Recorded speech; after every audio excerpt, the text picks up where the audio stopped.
যদি কারো ঘরে পুরাতন কোরআন শরীফ থেকে থাকে তাহলে ভুলেও এই কাজটি করবেন না। এতে আপনি বড় ধরনের বিপদের সম্মুখীন হতে পারেন। আপনার ঘরে যদি পড়ার অযোগ্য অথবা ছেঁড়া ফাটা কোরআন শরীফ থেকে থাকে সেক্ষেত্রে তার করণীয় কি? যদি কেউ এই অবস্থায় সেই পুরাতন ছেঁড়া অংশটিকে নিঃশেষ করতে চায় অথবা বাইরে ফেলে দেয় সেক্ষেত্রে কি সে গুনাহগার হবে? যদি এই কাজটি করার জন্য গুনাহগার হয়ে থাকে তাহলে পড়ার অযোগ্য কোরআন এবং পুরাতন কোরআনের ছেঁড়া ফাটা পাতাগুলো কি করবেন? এই গুরুত্বপূর্ণ বিষয়টি জানতে পারবেন আজকের এই ভিডিও থেকে, তাই ভিডিওটি না টেনে শেষ পর্যন্ত দেখতে থাকুন। মহান আল্লাহ তাআলা মানব জাতির কল্যাণ ও সঠিক জীবন বিধানের জন্য আল কোরআন নাজিল করেছে। মুসলিম হিসেবে আমাদের প্রত্যেকের ঘরে পবিত্র কোরআন থাকা আবশ্যক। প্রিয় মুসলিম ভাই ও বোনেরা, আপনাদের ঘরে যদি পবিত্র আল কোরআন থেকে থাকে তাহলে কমেন্টে অবশ্যই একবার আলহামদুলিল্লাহ লিখে যাবেন। কিন্তু মুসলিম হয়েও যাদের ঘরে আল কোরআন রাখার সৌভাগ্য হয়নি অবশ্যই ঘরে আল কোরআন রাখার চেষ্টা করবেন ইনশাআল্লাহ। প্রিয় দর্শক, আজকের এই ভিডিওটি দেখা প্রত্যেকটি মুসলিম নরনারীর জন্য কর্তব্য স্বরূপ, কাজেই ভিডিওটিকে ভুলেও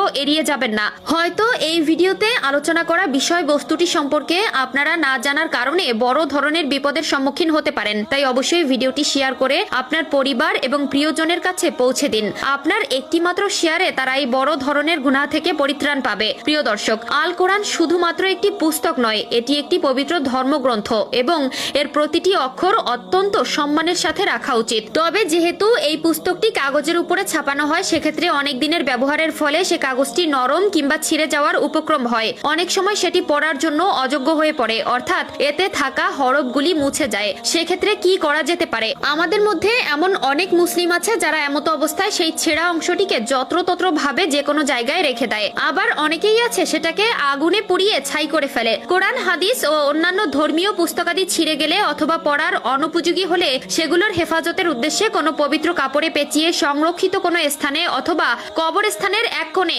যেখানে মানুষ বা জীবজন্তুর চলাচল একেবারেই নেই অথবা খুব কম, মৃত ব্যক্তিকে দাফন করার মতো দাফন করে দিবে, যাতে এগুলোর মর্যাদাহানি না হয়। এটি সর্বোত্তম পদ্ধতি। এছাড়াও এ জাতীয় কপি সমূহকে কোনো ভারী জিনিসের সাথে বেঁধে গভীর পুকুর বা নদীতে ডুবিয়ে দেওয়া যেতে পারে, যাতে সেগুলো নদী বা পুকুরের গভীরে পৌঁছে যায়। এক্ষেত্রে লক্ষ্য রাখতে হবে যেন কোনো অবস্থাতেই এগুলোর অবমাননা না হয়। আর যদি উল্লেখিত দুইটি পদ্ধতি কঠিন হয়ে পড়ে অথবা দাফন করা বা পানিতে ডুবিয়ে দেওয়ার পরও পবিত্র কোরআন ও ধর্মীয় কিতাবাদির যথাযোগ্য মর্যাদা রক্ষা না হয় তাহলে হেফাজতের উদ্দেশ্যে আগুন দিয়ে জ্বালানোর অবকাশ আছে।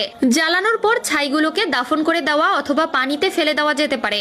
এছাড়াও যদি কারো বাড়িতে আল কোরআন বন্ধ অবস্থায় পড়ে থাকে এবং পড়ার লোক থাকে না, তবে সেক্ষেত্রে যে তার বড়সড় গুনাহ হবে এমন কথা উল্লেখ না থাকলেও অনেক সময় দেখা যায় আল কোরআন চর্চায় না থাকার কারণে ভালোভাবে পড়তে পারা লোকটিরও সেটি ভুলে যায় এবং এই কাজটি অত্যন্ত গুনাহের একটি কাজ। কোরআন সবসময় তেলাওয়াত করা বা